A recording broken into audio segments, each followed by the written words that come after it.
but you guys are what make this happen. Your participation I have a lot of appreciation for your participation. The fact that you come from all over to ride my little creation means the world to me. So thank you very much. I really appreciate it. About 14 years ago, maybe even 15 years ago when I started bikepacking, I wanted to go to Santos to meet up with some friends. So I decided to just ride to Santos. And after that little first trip I did, everybody said I was going to die, and everybody was like, oh, you're going to get killed by meth heads, because I was going to traverse the HuRaCaN National Forest. I figured if I'm going to ride to Santos, I might as well, ride dirt to get there if I can. And essentially that's what I did. That first route led to a first bikepacking trip that we did in the forest. And that very first bikepacking trip kind of laid the foundations for the first half of the Cross Florida individual time trial route, also known as the CFIT. What we started seeing was that there was a possibility to connect things. Rob Roberts helped map the first segment across the northern part of the Green Swamp through Rich Loam. And once he uncovered that, him and I went out to Lake Apopka before even Lake Apopka, riding Lake Apopka was a thing, and kind of scouted it out. And we put that little segment together, and it kind of became obvious that there could be a loop. So we dug deeper, and we mapped out the water crossing with an old topo map. I found a place where it said Jeep crossing, and I guess the Jeeps used to cross there when they used to lumber and timber that area. And we found that connection.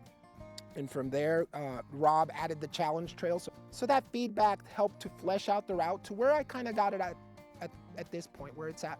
I think around 2018, I hit a very stable point with the route, where I felt the route had a good mix of dirt, single track, the connectors were all dialed in, and it just really hit a point where I felt very satisfied with the overall, loop. And we really haven't changed it much since like 2019, just minor modifications, but it took a very long time to get to that point.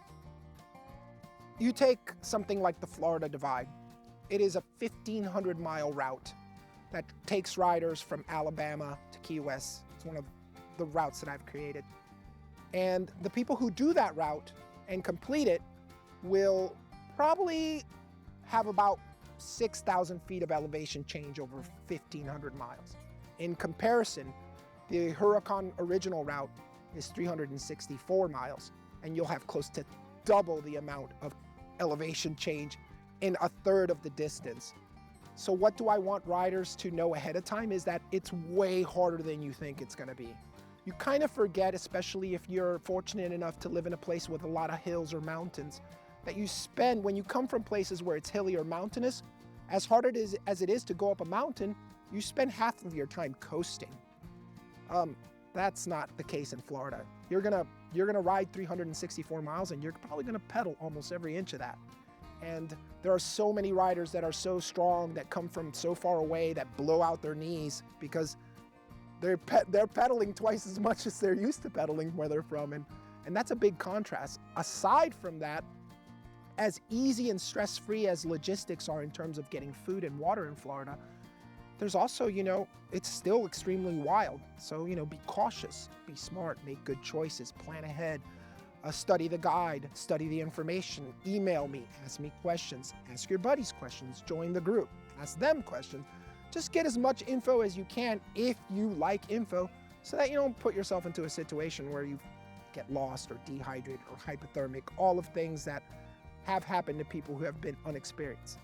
Thankfully, nothing ever worse than that has happened, but still, don't underestimate the challenge.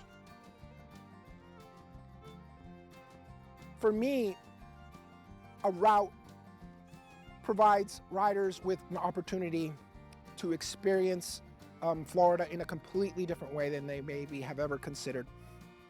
A lot of people know Florida for Disney World and the theme parks and the beaches and Miami and all those associated things, but there's just so much more to Florida that maybe people don't know.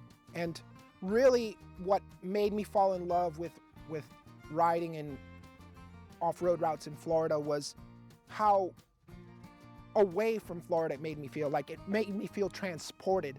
Being in these places, it felt so wild compared to my normal experience of Florida.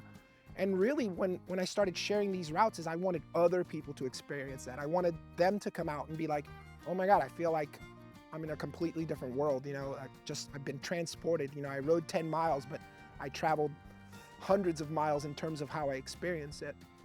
And I tell folks all the time that, to me, the journey is the prize, right? As soon as they start the route, they're already being rewarded.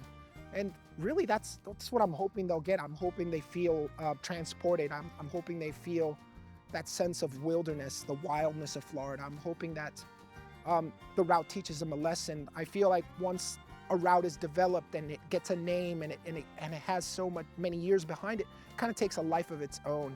It becomes like an entity that just kind of deals out lessons. So I'm really want riders to just experience the state, feel transported, feel that magic of feeling like they're in the middle of nowhere, but yet, you know, in 5 miles they're at a store kind of thing. And at the same time, just appreciate the prize that the journey is providing.